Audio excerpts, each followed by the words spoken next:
Time for a talk me down you might not see coming. Retail sales plunged 2.7% in December. You know, the month with all the holidays and the present buying? That drop is more than double what Wall Street expected. The Federal Reserve, whose statements used to inspire triple-digit stock market rallies, today stated that the economy starts the year on weaker footing and the outlook is, quote, dim. Cue today's triple-digit market dive and the Dow's worst start to a new year ever. So, is this a talk me down about the economy? No. I need a break from that futile exercise. It never works. Instead, tonight, I need a talking down about Congress, about the Republicans in Congress. What are they doing in the face of this daily diet of poisonous economic news? Turns out they are playing the politics. Tim Geithner, President-elect Obama's nominee to be Treasury Secretary, as you know, failed to pay some of his income taxes when he worked for the IMF, and there's some question about the work permit status of Geithner's housekeeper. Democrats and the Obama team have gone into overdrive in their push to come clean on Geithner's mistakes and to get him confirmed. Is this an embarrassment for him? Yes. He said so himself.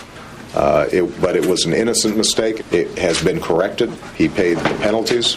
My expectation is that Tim Geithner will be confirmed, and my expectation is that he is going to do an outstanding job on behalf of the American people. Among those who say they are ready to forgive Geithner's transgressions are Republican senators like Orrin Hatch and John Ensign. So, a real issue? Yes. A roadblock to the confirmation of a key member of President Obama's economic brain trust? Doesn't seem like it should be. Except today, Senate Republicans objected to holding Geithner's confirmation hearing this week. Instead, they will hold his hearing after Obama takes office.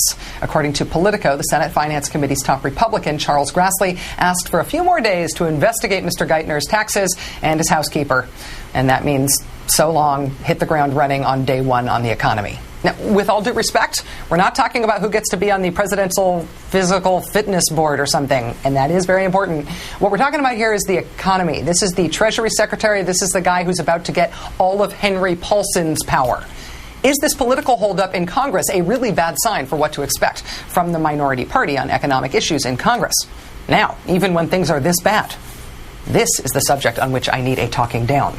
Joining us now to try to do so is MSNBC political analyst Lawrence O'Donnell, who worked on the Senate Finance Committee and knows a thing or two about confirmation hearings. Mr. O'Donnell, great to have you on the show again. Nice to see you. It's going to be so easy to talk you down on this one, Rachel. Good. Make the case then. Tell me why this is not annoying and a bad signal about Republican behavior. Well, first of all, there's a rule in the Finance Committee that you have to have 7 days notice for any hearing. And what Chairman Max Baucus was asking for in this case was to waive the rule.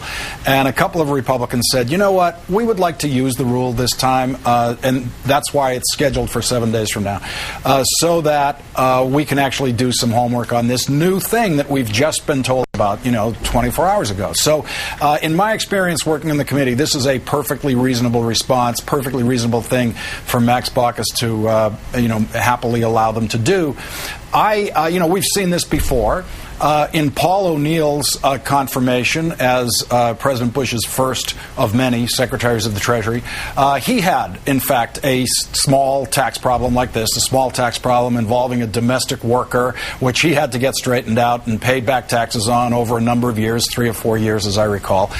This is routine stuff to go through on this committee. Every year when I was working on the committee, the Chairman Moynihan used to traditionally have a hearing around April 15th about tax compliance, which would immediately turn to the extraordinary difficulty that the 30,000-page tax code has imposed on the IRS forms that are used to get us to file our tax returns. And in those hearings, it was pretty much always revealed that not a single member of the Finance Committee was capable of filling out his own tax return.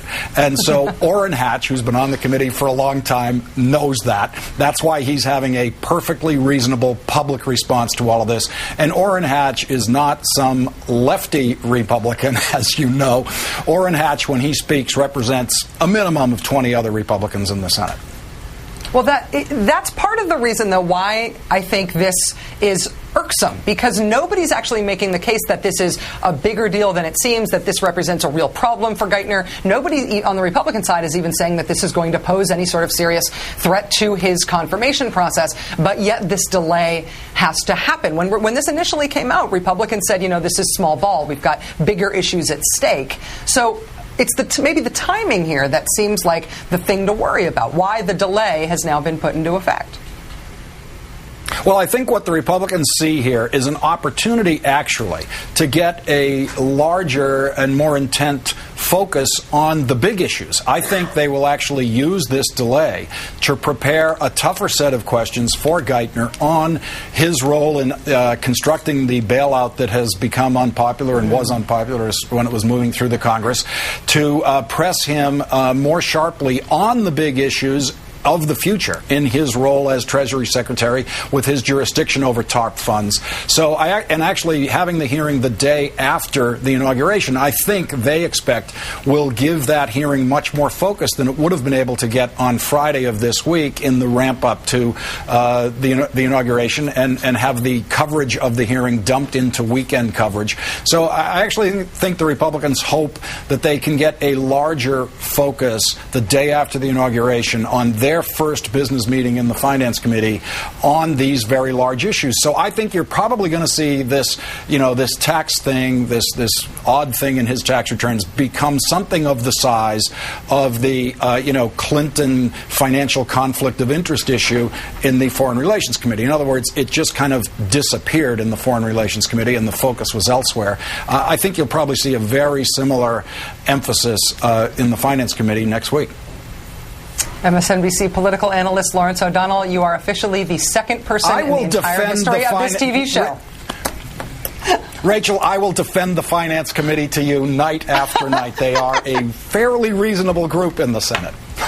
Yeah, but nobody ever talks me down, Lawrence. That's the thing. And you, I think, have done it, which means I have to come up with some weird prize for you or something. Oh, thank you very much. Yeah. All right. Thank you, Lawrence.